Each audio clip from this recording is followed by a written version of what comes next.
December was supposed to be about survival, not magic. That's what Kendra Williams kept telling herself as she adjusted the ridiculous elf hat that kept sliding down her forehead, the bells on her curled-toe shoes jingling with every movement. The costume was humiliating, green and red velvet with white fur trim designed to make grown women look like children's cartoon characters. But the job paid $15 an hour plus tips, and she needed every cent. Her financial aid had fallen through this semester due to a processing error that the university promised to fix but hadn't, and her rent was due in 8 days. So here she was, 26 years old with a master's degree in progress, asking children what they wanted for Christmas while their parents took photos that cost $40 for a package of prints that probably cost $3 to produce. Legacy Mall was one of the upscale ones, the kind where stores sold $1,000 handbags and the food court had sushi instead of Sparrow. The Christmas decorations were elegant, all gold and silver and white, nothing tacky or cheap. Even Santa's workshop where Kendra worked was sophisticated, designed to look like a vintage Victorian study rather than the North Pole, with leather chairs and old books and a fireplace that projected fake flames. The Santa they'd hired was a black man in his 60s named Jerome who actually had a real beard and the warmest laugh Kendra had ever heard. He was kind to the kids and kinder to Kendra, slipping her half his tips when the managers weren't looking because he knew she needed the money more than his retirement fund did. It was her 3rd day on the job when she met Mr. Park. She was helping a little girl climb onto Santa Jerome's lap when a voice behind her said, "The bells on your left shoe are tangled." She turned to find a Korean man in his early 30s, tall and lean in an expensive-looking suit, dark hair styled perfectly, face expressionless. He was looking at her shoes with the kind of attention people usually reserved for something actually important. "Oh, sorry, I'll fix it," Kendra said, bending down to untangle the bells.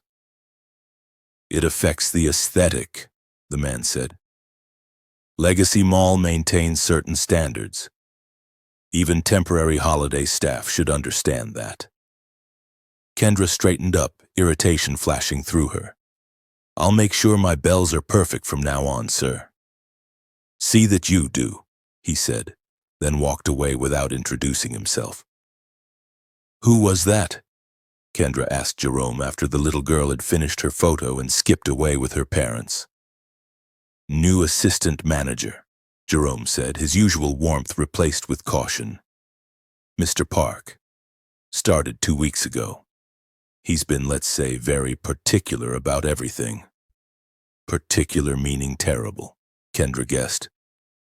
Jerome glanced around to make sure no one was listening. "He got 2 people fired last week, customer service desk and one of the janitors, both for tiny mistakes, nothing that warranted termination. Everyone's walking on eggshells around him." Great, Kendra thought. A power-tripping middle manager on a crusade to prove himself. Just what she needed when she was barely holding her life together. Over the next week, Mr. Park seemed to be everywhere, watching from the 2nd floor railing when Kendra helped children. Standing near the workshop entrance when she arrived for her shift. Appearing in the break room when she was eating the peanut butter sandwich she'd packed because the food court was too expensive. He never said much, just observed with those dark, unreadable eyes, occasionally pointing out minor issues. Her name tag was crooked. She'd been 30 seconds late returning from break. She'd forgotten to restock the candy canes in the bowl by the photo packages.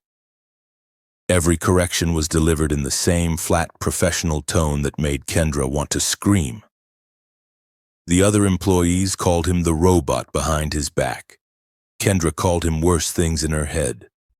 But despite his constant criticism, despite the way he seemed determined to find fault with everything she did, Kendra kept showing up and doing her job with genuine kindness. Because the kids didn't care about Mr. Park's standards or her tangled bells. They cared that someone smiled at them, that someone listened when they talked about their Christmas wishes, that someone made the experience magical. So Kendra smiled until her face hurt and listened to hundreds of gift requests and made funny faces that got shy kids to laugh for photos. She stayed an hour late without pay when there was a long line of families still waiting. She used her own money to buy a balloon for a crying toddler whose balloon had popped. She helped an elderly woman in a wheelchair position herself next to her grandchildren for their Santa photo. She did these things because that's who she was, not because anyone was watching. Except Mr. Park was always watching. On her 10th day of work, a week and a half before Christmas, Kendra encountered a situation that would change everything. A young black woman came to the Santa workshop with a little girl, maybe 5 years old, wearing a worn coat that was too small and shoes that had seen better days. The little girl's eyes lit up when she saw the displays of toys that flanked the workshop. Promotional items from the mall's toy store meant to encourage purchases. She ran to a beautiful black baby doll with braided hair and brown skin, holding it with the kind of reverence that broke Kendra's heart. "Mommy, this is what I want for Christmas," the little girl said. "Can Santa bring me this?" The mother looked at the price tag, $47, and Kendra saw her face fall. "Baby, Santa's elves make toys at the North Pole. They don't make toys from stores. Maybe Santa can make you something similar." "But I want this one," the girl insisted, hugging the doll tighter. "She looks like me." The mother gently took the doll and returned it to the display. "We'll see what Santa brings, okay? Let's go take your picture with him." But Kendra could see the defeat in the woman's eyes, the shame of not being able to afford what her daughter wanted, the pain of having to crush a small hope. She knew that feeling intimately. She'd been that little girl once, wanting things her mother couldn't afford, learning too young that wanting wasn't enough. While the mother and daughter were with Santa Jerome, Kendra walked to the toy store, pulled out the $47 she'd saved in tips over the past week, money she'd planned to use for groceries, and bought the doll. She brought it back, wrapped it in Christmas paper the workshop provided, and when the mother and daughter finished their photo session, Kendra handed it to the little girl. "Santa's elves wanted you to have this early," Kendra said. "They said you've been extra good this year." The little girl's scream of joy was worth every cent. The mother's eyes filled with tears. "I can't accept this," she said. "We can't afford it." "It's already purchased," Kendra said. "Consider it a Christmas gift from someone who knows what it's like to want something you can't have." The mother hugged her, crying, thanking her. The little girl clutched the doll and spun in circles, and from the corner of her eye, Kendra saw Mr. Park standing near the railing on the second floor watching everything. For once, his expression wasn't blank. He looked, if she was reading him right, surprised. The next morning, when Kendra arrived for her shift, there was an envelope taped to her locker in the employee break room. Inside was $50 in cash and a note in neat handwriting. For groceries. No signature. But Kendra knew who it was from. She stared at the money, emotions churning. Was this pity, charity, or something else? She found Mr. Park doing a walk-through of the mall, inspecting store displays with a clipboard. "I can't accept this," she said, holding out the envelope. He barely glanced at it. "Accept what?" "The money. I know it's from you." "I don't know what you're talking about," he said, making a note on his clipboard. "The workshop maintains a small discretionary fund for employee recognition. If money appeared in your locker, perhaps management noticed your customer service." "There's no discretionary fund," Kendra said. "I read the entire employee handbook." For the first time, something that might have been amusement flickered across his face. "Did you?" "I read everything," she said, "and I don't need charity." "Good," he said, "because I don't give charity. I recognize value when I see it." He walked away before she could respond, leaving Kendra standing in the middle of the mall corridor holding $50 and feeling more confused than ever. That night she used the money for groceries like the note had suggested, hating that she needed it, hating that he'd somehow known she needed it, hating most of all the small, warm feeling in her chest that someone had noticed her enough to care. Over the following days, Kendra started noticing other things about Mr. Park. The way he appeared whenever she had a difficult customer, standing just close enough that the customer's behavior improved. The way he'd quietly corrected the schedule after another manager had cut her hours without telling her.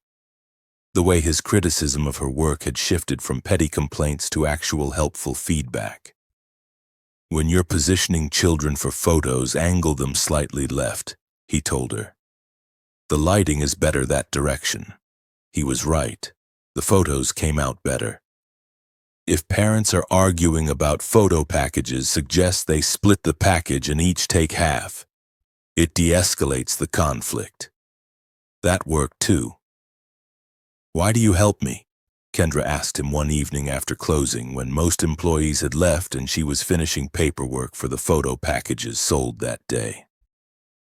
Mr. Park was doing his final walkthrough, checking that everything was properly secured. I help all employees meet standards, he said. No, you don't, Kendra said. You got 2 people fired. You're harsh with everyone else, but with me it's different. Why? He was quiet for a long moment, standing in the dimly lit workshop surrounded by fake snow and Christmas decorations. You're different, he finally said. How? You care, he said simply. Most employees are polite to customers because they have to be. You're kind to them because that's who you are. You gave away your tip money to buy a toy for a child you didn't know. You stayed late without pay to make sure families got their photos. You helped an elderly woman even though it wasn't your job. That matters. Matters to who? Kendra asked. To anyone who's paying attention, he said, and walked away, leaving her alone in the workshop with more questions than answers. The incident that exposed everything happened 4 days before Christmas. Kendra arrived for her shift to find Richard Morrison, the head mall manager, waiting at the Santa workshop with 2 security guards. Richard was in his 50s, balding with the kind of fake smile that never reached his eyes. He'd always been professionally cordial to Kendra, but there was something oily about him that made her uncomfortable. Ms. Williams, he said, we need to speak in my office. Is something wrong? Kendra asked, her stomach dropping. Just come with me, please. In Richard's office, with the security guard standing by the door like she was a criminal, Richard opened a folder and showed her a printout of transaction records. Over the past 2 weeks, photo package sales revenue has been short by approximately $300. The discrepancies correlate with your shifts. What? Kendra said. Are you accusing me of stealing? I'm presenting facts, Richard said. Cash payments that aren't matching receipts. Money that's gone missing during hours you were working the register. I didn't take anything, Kendra said, her heart racing. I've never stolen anything in my life. The evidence suggests otherwise, Richard said. I'm terminating your employment effective immediately. You'll need to turn in your uniform and employee badge. Security will escort you to collect your things, and then you'll need to leave the premises. This is insane, Kendra said. Check the security cameras, check everything. I didn't take any money. The investigation is concluded, Richard said with finality. This is my decision as mall manager. Then your decision is wrong, a voice said from the doorway.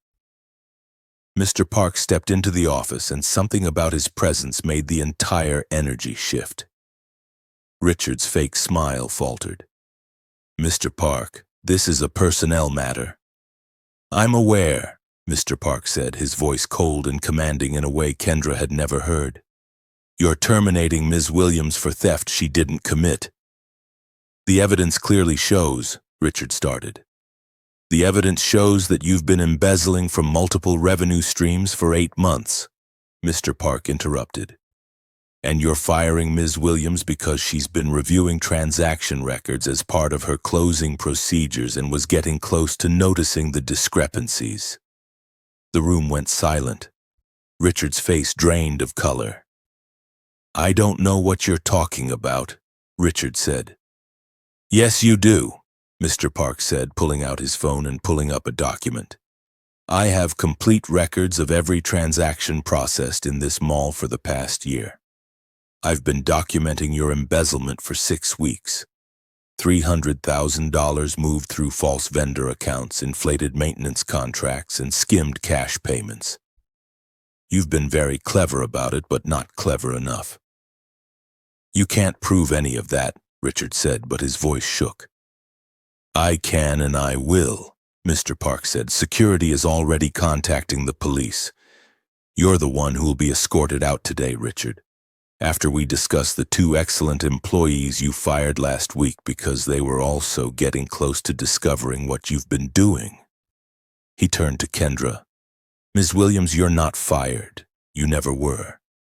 I apologize that you had to experience this. Who are you? Kendra asked, the pieces starting to come together in a way that didn't make sense. How do you have access to all the mall's records? Assistant managers don't have that kind of authority. Mr. Park looked at her, really looked at her, and for the first time since she'd met him, his expression was completely unguarded. I'm not an assistant manager, he said. I'm Park Jinwoo. My family owns Park Retail Group. We own this mall. We own 46 others across North America. Every Christmas, I go undercover at a different location to see how employees are treated, how customers are served, how managers run operations when they think no one important is watching. This year, I came to Legacy Mall. The floor seemed to tilt under Kendra's feet. You're not, you can't be, you're the owner. My family owns the company, Jinwoo said. I run North American operations, and yes, I've been working undercover here for 3 weeks. Kendra felt like she couldn't breathe. Every interaction, every conversation, every moment she'd thought was real. It had all been a test. He'd been watching her, evaluating her, judging her the entire time. Get out, she said to Jinwoo, her voice shaking with anger and something that felt like betrayal. Ms. Williams, he started. Get out, she said louder. All of you. I need to think. Jinwoo hesitated, then nodded. Take the rest of the day, he said quietly. You're still employed. Your job is secure. Is it? Kendra said bitterly. Or is that just part of whatever game you're playing? She left the office, pushed past the security guards, walked through the mall in her ridiculous elf costume with tears streaming down her face. She'd been so stupid. Every kindness, every moment she'd thought maybe he was different, maybe there was something real happening, it had all been fake. He'd been testing her. She was just another employee he was evaluating, another data point in whatever corporate assessment he was conducting. She was his poverty project, his Christmas charity case, his proof that even poor black girls working minimum wage jobs could be good people if you watched them carefully enough. The anger burned through her all day and into the night. She didn't go back to the mall. She called Jerome and told him she was sick, couldn't work her shift. She sat in her cramped studio apartment that cost too much and stared at the walls and tried to figure out what she felt under the anger. Hurt, humiliation, and underneath all of it a horrible disappointment because for a few stupid moments, she'd let herself think that maybe Mr. Park, whoever he really was, had seen her as more than just another employee. That maybe there had been something real in those moments after closing when he'd helped her, when he'd left money for groceries, when he'd looked at her like she mattered. The next morning there was a knock on her door. She opened it to find Jinwoo standing in her hallway, not in a suit but in jeans and a sweater, looking somehow younger and more uncertain than she'd ever seen him. "How did you get my address?" she asked. Employee records, he said, then added, I know that sounds terrible. I'm sorry for showing up unannounced. But you weren't answering my calls and I needed to explain. Explain what? Kendra said. How you were playing undercover boss while I was struggling to make rent. How you watched me use my tip money to buy that doll and then gave me grocery money like I was some charity project. How everything I thought was happening between us was just you doing research. It wasn't research, Jinwoo said. It started that way, but it became something completely different. Really? Kendra said. When did it become different? When you were criticizing my bells? When you were taking notes on my customer service? When you were watching me struggle and making sure to document it properly? When I saw you buy that doll, Jinwoo said quietly. When you gave away money you desperately needed because a little girl wanted something that looked like her and you understood what that meant. I'd been doing these undercover assessments for 3 years. I've seen hundreds of employees at dozens of malls. None of them, not one, did what you did. Most people are decent, some are good, but you were extraordinary. And I didn't know how to tell you without revealing who I was, and I wasn't ready to end the assessment because Richard's embezzlement was bigger than I'd realized and I needed more time to build the case. So you used me, Kendra said. Yes, Jinwoo admitted. I used you to help catch a criminal who was stealing from my company and from employees who depend on that company for their livelihoods. But Kendra, I need you to understand, everything else was real. The conversations we had after closing, the coffee I brought you when I noticed you were exhausted. The way I looked forward to seeing you every day, all of that was real. How am I supposed to believe that? Kendra asked. How am I supposed to trust anything you say when your entire presence in my life was based on lies? I don't know, Jinwoo said, but I'm asking you to try. Because what I feel for you, it's not part of the assessment. It's not corporate research. It's terrifying and real and completely inappropriate given the circumstances, but I'm feeling it anyway. What you feel? Kendra repeated. You mean pity? Guilt that you're a billionaire and I'm working a seasonal minimum wage job?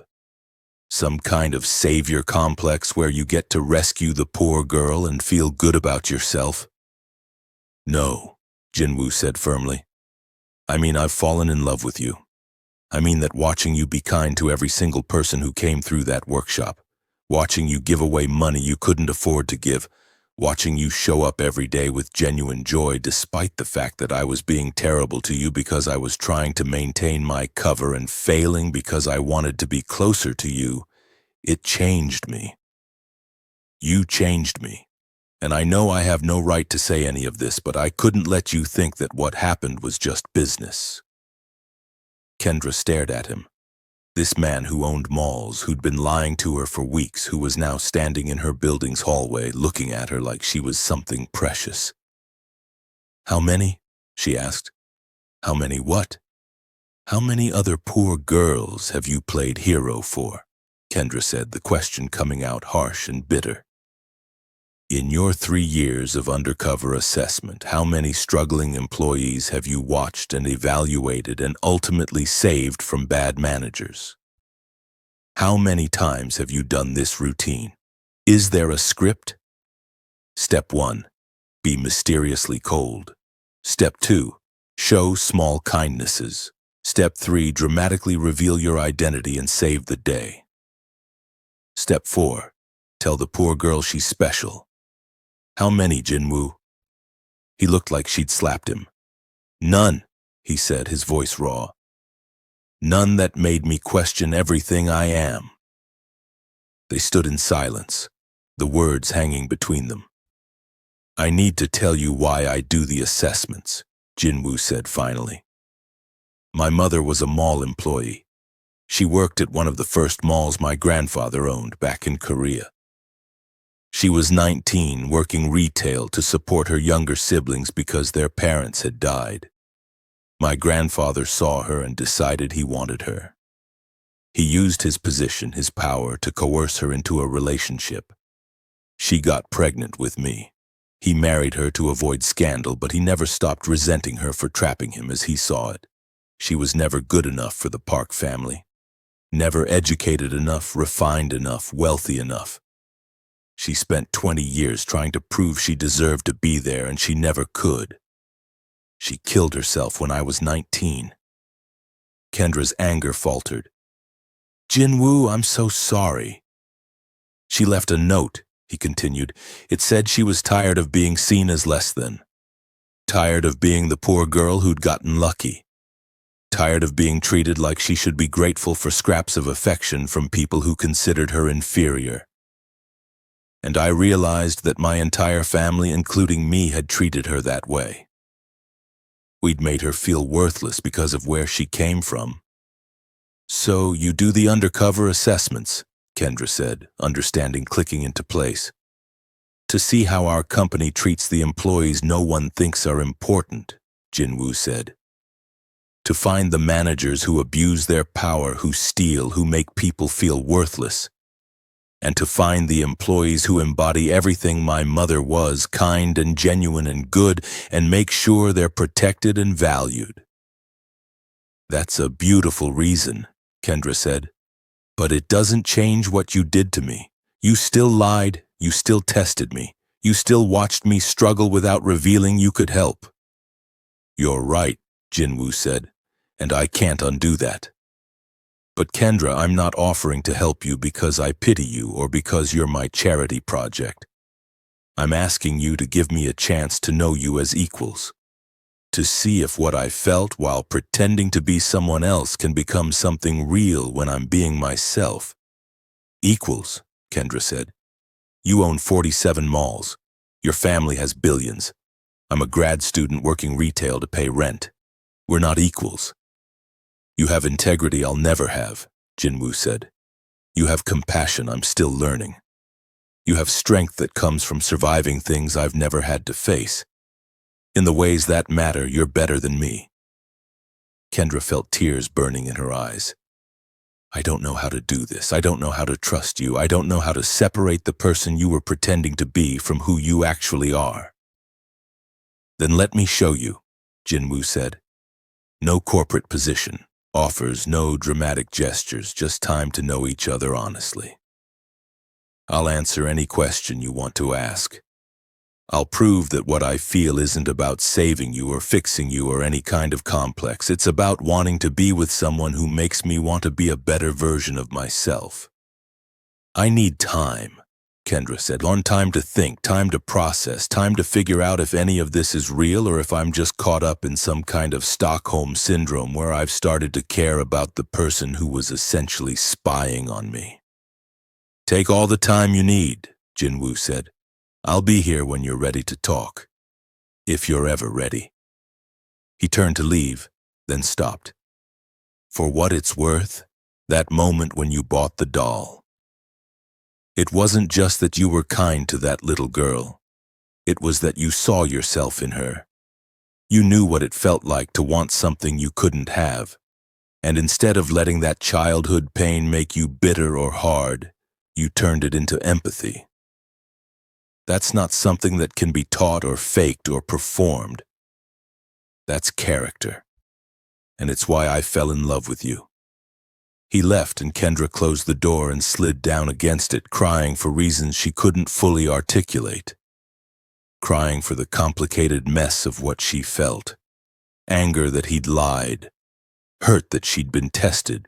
Fear that his feelings were based on some idealized version of her he'd constructed during his assessment. And underneath all of it, the terrifying realization that she'd fallen for him too. For Mr. Park, who criticized her bells. For Jinwoo, who brought her coffee. For the man who'd seen her give away her last $47 and instead of judging her or stopping her, had quietly replaced the money. For the person who'd looked at her after weeks of interaction and said none that made me question everything I am. She spent the next 2 days working her shifts at the mall, but everything was different now.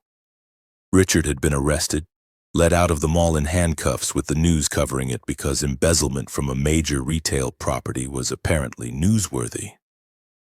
An interim mall manager had been brought in, a kind woman named Susan who immediately gave raises to all the hourly workers because she reviewed the budgets and realized Richard had been underpaying them while skimming the difference.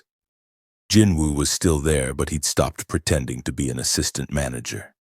He wore expensive suits now and everyone knew who he was. Employees whispered when he walked by. Some brown-nosed, suddenly interested in impressing the owner. Others avoided him, afraid of the power he represented. But with Kendra, he was careful.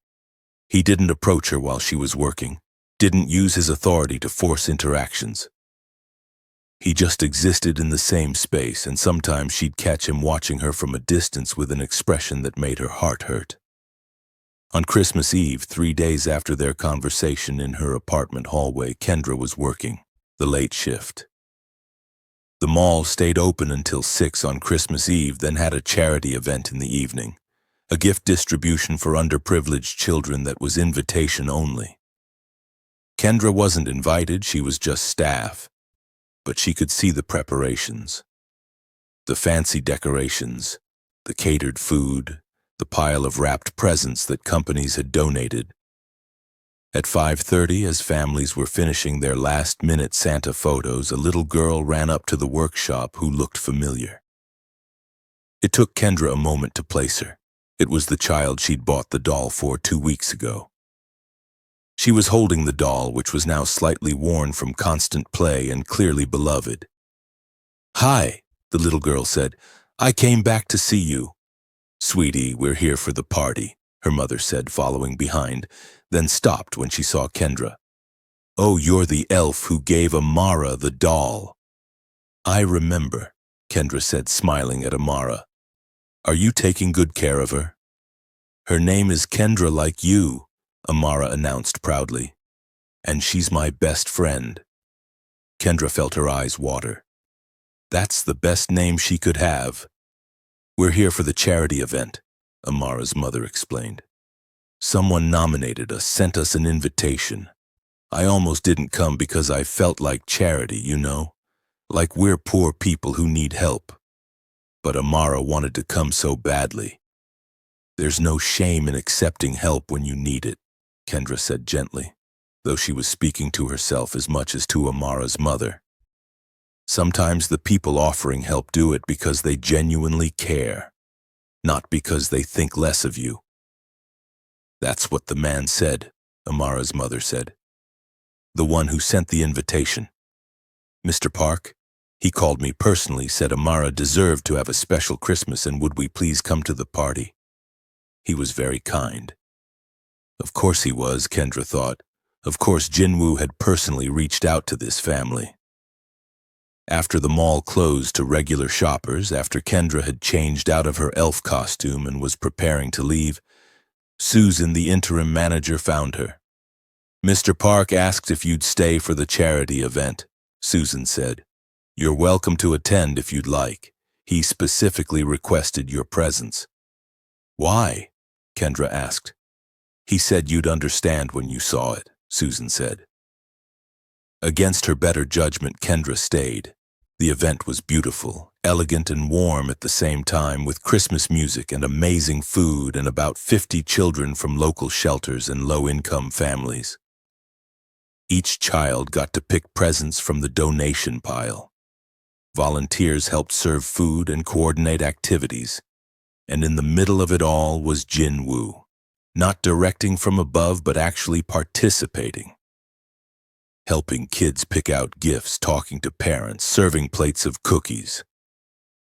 Kendra watched him crouch down to Amara's level when she ran up to show him her doll. Watched him listen with genuine interest as the little girl told him a long, complicated story about the doll's adventures. Watched him look up, catch Kendra's eyes across the room and smile with such open happiness that it transformed his face. She found herself walking toward him without consciously deciding to. He stood when she approached, suddenly looking nervous. "You came," he said. "Susan said you asked for me," Kendra replied. "I did. I wanted you to see this." He gestured at the party, the children, the joy filling the space. Every year at whatever mall I'm assessing, I organize this event. It started as honoring my mother, trying to help families like hers. But it's become more than that. It's beautiful, Kendra said honestly. You're doing this, Jinwoo said. The way you treated Amara, the kindness you showed, it reminded me why this matters. You inspired this year's event. I increased the budget, invited more families, made it bigger because I wanted to match the generosity you showed with your last $47. Jinwoo, Kendra started, not sure what to say. I'm not telling you this to impress you or to make you forgive me for lying, he said quickly.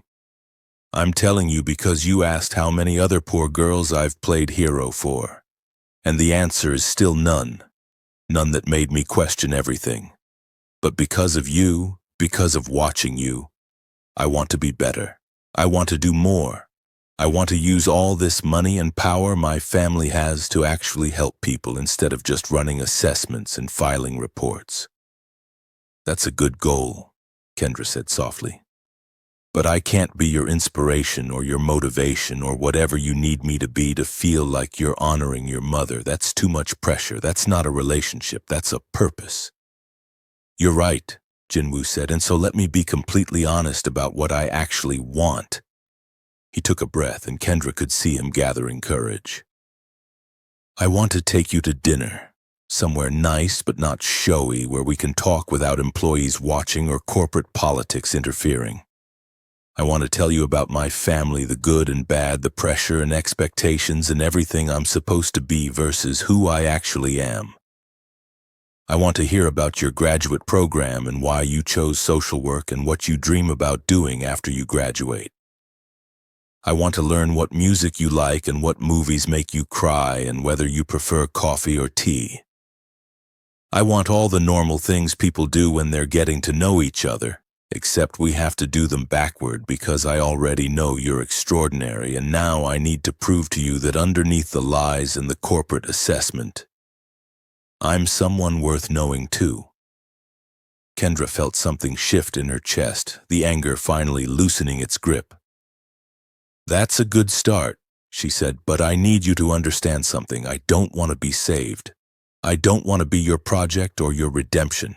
If we do this, if we try this, it has to be because you see me as an equal, not as someone beneath you that you're lifting up. I don't see you as beneath me, Jinwoo said. I see you as someone who fundamentally understands human dignity in a way I'm still learning. Someone who knows what it means to struggle but hasn't let that struggle make you cruel. Someone who gives when you have nothing to give because that's who you are at your core. Kendra, you're not beneath me. In the ways that actually matter, you're so far above me I don't know if I'll ever catch up. Stop putting me on a pedestal, Kendra said. I'm not some perfect angel. I bought that doll, but I spent the next 2 days angry that I didn't have grocery money. I'm kind to customers, but I complain about them in the break room. I'm working toward a social work degree, but half the time I wonder if I'm just making myself feel better by studying how to help people instead of actually helping them. I'm messy and complicated and sometimes petty and definitely not extraordinary. Good, Jinwoo said. Because I'm not looking for extraordinary, I'm looking for real. And everything you just described is beautifully, perfectly real. Before Kendra could respond, Amara ran up and grabbed Jinwoo's hand. Mr. Park, can you come see the gingerbread house? It's so big. Jinwoo looked at Kendra, a question in his eyes. Go, she said. I'll be here. She watched him get pulled away by an excited 5-year-old, watched him crouch down again to admire whatever gingerbread creation Amara wanted to show him. Watched him be genuinely present for this child who didn't care about his money or his mall empire or his complicated family history. And she made a decision. When Jinwoo returned 20 minutes later after Amara had moved on to showing other people her doll, Kendra said, Friday, 7 p.m. There's a small Ethiopian restaurant near my apartment that's amazing and not fancy. If you want to take me to dinner, that's where we go. No expensive restaurants where I'll feel out of place, no corporate credit cards, just two people having a meal. Friday at 7, Jinwoo agreed immediately. At the Ethiopian restaurant near your apartment, I'll be there. And Jinwoo? Kendra added. Yes? If this is real, if you really want to know me, you need to understand that I'm not going to quit school or take some corporate job or become the kind of person who fits into your world. I'm going to finish my MSW. I'm going to work with the populations I care about. I'm going to live the life I planned, not a life designed to match yours. I don't want you to change your life, Jinwoo said. I want to be part of it, however that looks. If it means I drive to your side of town for dates because you're busy with school, I'll do that. If it means I learn about social work so I can understand your world better, I'll do that. If it means my family has to accept that I'm choosing someone who doesn't fit their expectations, I'll deal with that too. Your family, Kendra said. Tell me about them. If we're doing this, I need to know what I'm walking into. Jinwoo's expression became more guarded. My father runs the company in Korea. He's traditional, controlling, has very specific ideas about who I should marry. Specifically, he has 3 different Korean women from appropriate families that he's been pushing me toward for years. My younger sister defied him by becoming an artist instead of joining the company, and he hasn't spoken to her in 2 years. He will not be happy about you. Because I'm black, Kendra said flatly. Because you're not Korean and not from a wealthy family and not someone he can control, Jinwoo said. Race is part of it, yes. My father has old-fashioned ideas about bloodlines and preserving Korean heritage. But it's also about control. He wants me to marry someone who will help the business, someone whose family connections benefit us, someone who will produce heirs who fit his vision of what the Park family should be. That's a lot to fight against, Kendra said. It is, Jinwoo agreed, which is why I need to know you're sure about this. Because once my family knows about you, once I make it clear I'm choosing you, things will get difficult. They'll investigate you, dig into your background, probably try to pay you to leave me. They'll make life hard in ways that have nothing to do with us and everything to do with protecting their vision of the family legacy. Why would you take that on? Kendra asked. Why fight your family for someone you've known for 3 weeks? Because in 3 weeks you've shown me more genuine humanity than I've seen in most people's entire lives, Jinwoo said. Because when I think about my future, I don't want it to look like my father's life, full of money and power but empty of real connection. I want what I felt watching you with Amara. What I felt when you spent your last dollars to make a child happy. What I felt when you called me out for lying instead of being impressed by my money. I want real, Kendra, and you're the first real thing I've found. They stood in the middle of the charity event, surrounded by the noise of happy children and Christmas music, looking at each other with the weight of everything they'd said hanging between them. Friday, Kendra finally said. 7 p.m. We'll see if Real can survive a meal. Friday, Jinwoo agreed. The next 2 days passed in a strange mixture of anticipation and anxiety. Kendra worked her remaining holiday shifts, the last few days before Christmas when parents were desperate and crowds were intense. Jinwoo was still at the mall, but he'd stopped watching her from a distance. Instead, he'd nod when they passed each other, a small acknowledgement that something had shifted between them. On Christmas Day, the mall was closed. Kendra spent it alone in her apartment, video chatting with her mother who lived 3 states away and couldn't afford to visit. Her mother asked if she was seeing anyone, and Kendra said maybe it's complicated, and her mother laughed and said the good ones always are. That evening there was a knock on her door. She opened it to find a delivery person with a box. Inside was a card that said, "Merry Christmas from Jinwoo," and under the card was the exact doll she'd bought for Amara. Different doll, but same model. With it was a note. I noticed you didn't keep any photos of yourself from the Santa workshop. I thought maybe you'd like a reminder of the moment I realized I was falling for you. The moment you gave everything you had to help a child you didn't know. J.W. Kendra held the doll and cried, not sure if it was the sweetest gesture she'd ever received or if she was crying because she was terrified of how much she already cared about a man she barely knew. Friday came. Kendra changed outfits 4 times, trying to find something that felt like her but also nice enough for a first date. She settled on jeans and a soft purple sweater that her mother had given her last year, simple but pretty. Jinwoo arrived exactly at 7, knocking on her door like a normal person instead of sending a car or doing something extravagant. He was wearing jeans too and a casual button-down shirt, looking more relaxed than she'd ever seen him. "You look beautiful," he said. "You look normal," she replied, then laughed at his expression. "That's a compliment. I was afraid you'd show up in a suit or something." "I almost did," he admitted.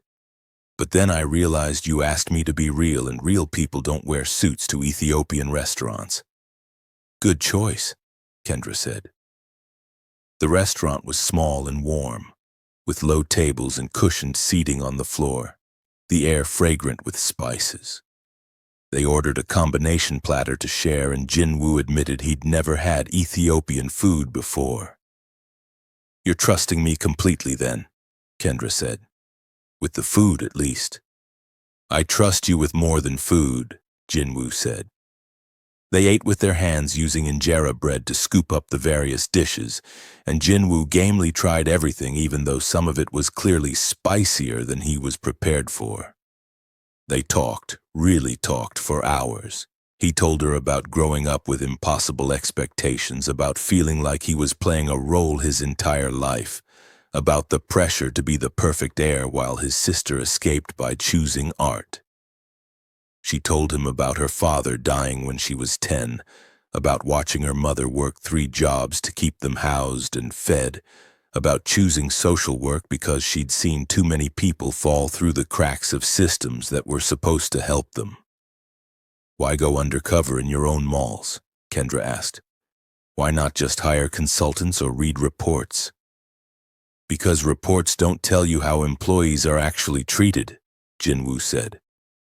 "Numbers don't show you which managers are stealing or abusing their power or making people feel worthless.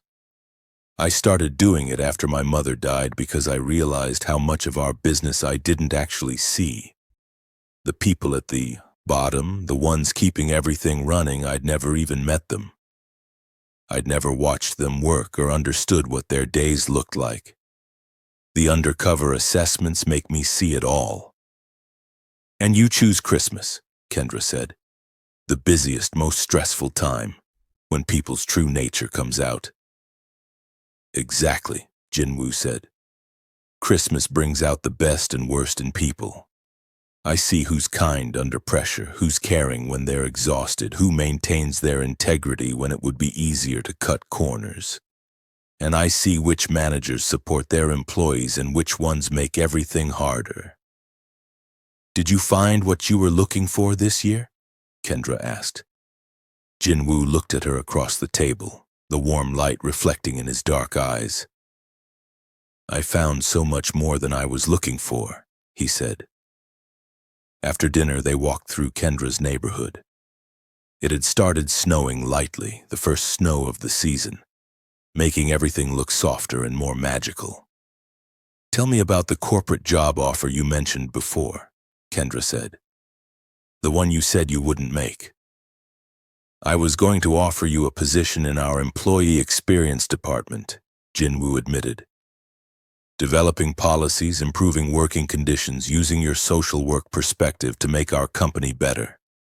The pay would have been 6 figures. Benefits, retirement, everything.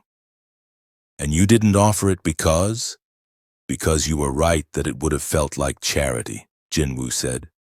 Like I was trying to save you or fix your financial problems instead of respecting your choice to finish your education and do the work you're passionate about. Would the job still be available after I graduate? Kendra asked. If I was interested? Not because we're dating, but because it actually sounds like meaningful work? The job would absolutely be available, Jinwoo said, and your MSW would make you even more qualified for it, but only if it's what you want, not what you think I want. They stopped walking and stood under a streetlight while snow fell around them. I'm scared, Kendra admitted. Of this, of you, of how fast I'm falling for someone I'm supposed to still be angry at. I'm scared too, Jinwoo said. Of not being enough. Of my family destroying this before it has a chance to become something. Of you realizing one day that I'm not worth the complication. You're worth it, Kendra said, surprising herself with how certain she sounded. I'm still angry about the lying and I'm still processing everything, but you're worth it. So are you, Jinwoo said. More than you know. He reached out tentatively and she let him take her hand, their fingers intertwining. They stood like that for a while, just holding hands in the snow, two people from completely different worlds trying to build a bridge between them. What happens now? Kendra asked. Now we take it one day at a time, Jinwoo said. I don't tell my family yet because I want us to be stronger first. You finish this semester of school. We have more dinners at restaurants where the food is excellent and the ambiance is casual. We learn each other slowly and honestly, and we see if what we felt during the worst circumstances can survive the normal ones. That sounds like a plan, Kendra said.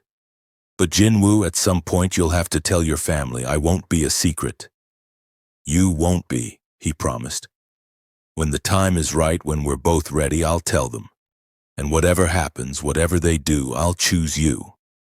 I need you to believe that. I'm trying to, Kendra said.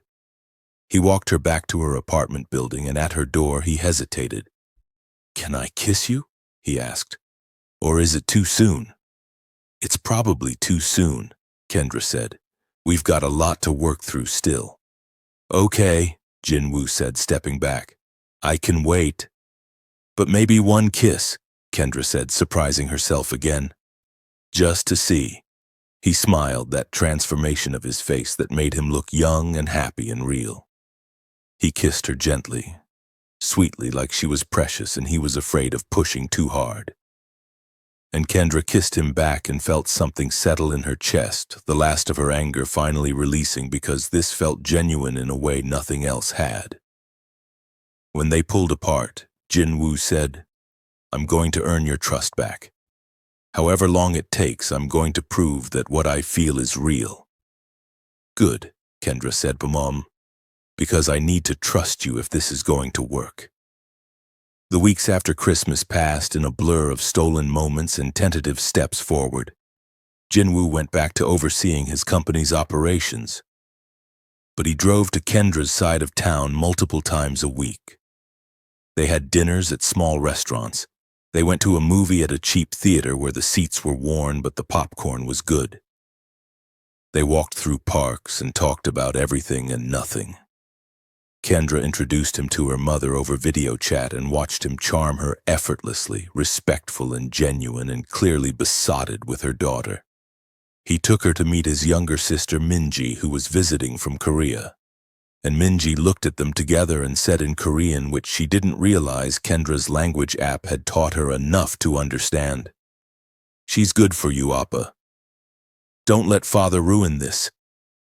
In February, 3 months after they'd met, Jinwoo's father arrived in California for a business meeting. Jinwoo called Kendra and said, I'm telling him about you tonight. I want you to know that before it happens. Are you ready for this? Kendra asked. No, Jinwoo admitted. But I'm doing it anyway because waiting won't make it easier, and you deserve better than being hidden. That night, Jinwoo had dinner with his father at an expensive restaurant downtown. Kendra wasn't there, but Jinwoo called her after, his voice shaking. "I told him," Jinwoo said. "And?" "He threatened to cut me off from the company, said if I pursue a relationship with you, he'll remove me as North American director and give the position to my cousin. He said I'm throwing away my future for someone beneath our family's station and that he's disappointed I'd dishonor my mother's memory this way." Kendra felt ice in her stomach. "Jinwoo, maybe we should slow down. I don't want you to lose your career because of me." "Kendra, listen to me," Jinwoo said intensely. "My mother spent her entire life trying to earn my father's approval, and she never did. She died feeling worthless because she let him define her value. I won't make the same mistake. If my father wants to cut me off, that's his choice. But I'm not giving you up to appease him." "You'd really walk away from your family's company?" Kendra asked. For us." "I'd walk away from everything if it meant choosing a life that's real over a life that's empty," Jinwoo said. "But he won't actually do it. He's bluffing. The North American division is too important and I run it too well. He needs me more than I need his approval. And if you're wrong, then I start over," Jinwoo said simply. "I have my own money, my own credentials. I'll find another path, but I won't find another you." Over the next months, Jinwoo's father made good on some of his threats. He launched an investigation into Kendra's background, sent private investigators to interview her friends and professors, tried to find anything that could be used to discredit her or convince Jinwoo she was after his money. They found nothing because there was nothing to find. Kendra was exactly who she appeared to be. The pressure increased. Jinwoo's father cut off his access to the family funds he'd been using for charitable work. He started making moves to undermine Jinwoo's authority in the company, questioning his decisions, creating administrative hurdles. But Jinwoo held firm.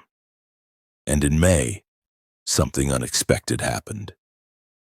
The board of directors of Park Retail Group, who'd been watching the family drama with concern, voted to make Jinwoo permanent CEO of North American operations with full autonomy from the Korean headquarters.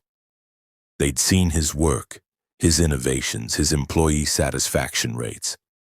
They didn't care who he was dating. They cared that he was effective. Jinwoo's father lost the power struggle. He could either accept Jinwoo's relationship with Kendra or lose his son entirely. Grudgingly, bitterly, he backed down. In June, Kendra graduated with her MSW. Jinwoo was in the audience with Minji, both of them cheering when Kendra's name was called. After the ceremony, Jinwoo pulled her aside. "I have something to ask you," he said. "Will you move in with me?" "That's a big step," Kendra said. "I know," Jinwoo said, "but I want to wake up with you. I want to share space and compromise on decorating and argue about whose turn it is to do dishes.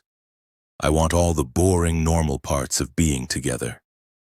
"I want that too," Kendra said. "But I need to know we're equals in this. That I'm not moving into your space, we're creating our space." "Then help me find a place," Jinwoo said. "Not one of my properties, somewhere new that we choose together." They found an apartment in Berkeley, walking distance from UC Berkeley, where Kendra had accepted a position doing clinical social work at the university's counseling center. It was smaller than what Jinwoo could afford, but bigger than what Kendra had lived in, a compromise that felt right. They moved in together in August and learned how to coexist, how to navigate each other's habits and quirks, how to build a life together. In December, 1 year after they'd met, Jinwoo organized the annual charity event at Legacy Mall. But this time it was different. This time, Kendra wasn't an employee being evaluated. She was his partner, helping plan the event, using her social work expertise to connect families with resources beyond just one evening of gifts. This time, when Amara ran up to show them her doll, now worn and treasured after a full year, she ran to both of them, calling them Mr. Park and Miss Kendra, not distinguishing between them. After the event, after the families had left and the mall was quiet, Jinwoo and Kendra stood in the Santa workshop where they'd first really seen each other. "Do you remember what you asked me?" Jinwoo said. "How many other poor girls I'd played hero for?" "I remember," Kendra said. "And my answer is still the same," Jinwoo said. "None that made me question everything I am. None that changed my life. None that I fell in love with. Just you, Kendra. Only you." "Good answer," she said, kissing him in the workshop surrounded by Christmas decorations and memories of the complicated beginning that had somehow led to this beautiful present. 2 years later, they got married in a small ceremony that blended both their families. Jinwoo's father came, still not entirely approving but present. Minji was the maid of honor. Kendra's mother cried through the entire ceremony, and Amara, now 7 and still carrying her beloved Kendra doll, was the flower girl. In her vows, Kendra said, "You saw me when I was struggling, and you saw me when I was strong, and you chose me both times. You taught me that love isn't about being saved, it's about being seen. And I see you, Jinwoo, not the billionaire or the CEO or the heir to a dynasty. I see the man who buys dolls for little girls and organizes charity events and watches people to understand them better. I see the man who questioned everything he was because of who I am. And I love that man with everything I have." In his vows, Jinwoo said, "You asked how many other poor girls I played hero for, and I told you none. But the truth is more than that. You're not a poor girl I saved. You're the woman who saved me from a life without meaning, from corporate success that felt empty, from becoming my father. You showed me that integrity isn't about wealth or status or family name. It's about giving away your last $47 because a child needs joy. It's about staying kind when life is hard. It's about refusing to be diminished by anyone's judgment. You didn't need saving, Kendra, but I did, and you saved me anyway." 5 years after they met, Jinwoo and Kendra stood in the newly opened Park Williams Community Center, a facility they'd built together using Jinwoo's resources and Kendra's social work expertise. It provided free counseling, job training, childcare, and support services for low-income families. It was everything they'd both wanted to create, practical help that honored both Jinwoo's mother and Kendra's values. "We did it," Kendra said, looking at the center full of families, the programs running, the lives being changed. "We did," Jinwoo agreed. "Together." Their daughter Sarah, 3 years old, ran past chasing one of the other children, her laughter bright and pure. She had Jinwoo's eyes and Kendra's smile, and absolutely no concept that her parents' relationship had been born from corporate espionage and undercover assessments and complicated questions of class and power. "Do you ever regret it?" Kendra asked. "Walking away from what your father wanted for you?" "Every day I wake up with you, I'm grateful I had the courage to choose this life," Jinwoo said. "Do you regret trusting me after I lied to you?" "Every day I watch you be an amazing father and partner and human. I'm grateful I gave us a chance," Kendra said. They held hands while their daughter played, while the center they'd built served the community they cared about, while the life they'd created together unfolded exactly as it was meant to. It had started with a question sharp enough to cut. How many other poor girls have you played hero for? And it had been answered not with words but with years of choosing each other, of building something real from a foundation of lies, of proving that love between unequal people could transform into a partnership of equals. "None that made me question everything I am," Jinwoo had said that December night in Kendra's hallway. And he'd spent the rest of his life proving that the questioning had led to answers worth everything they'd risked to find them.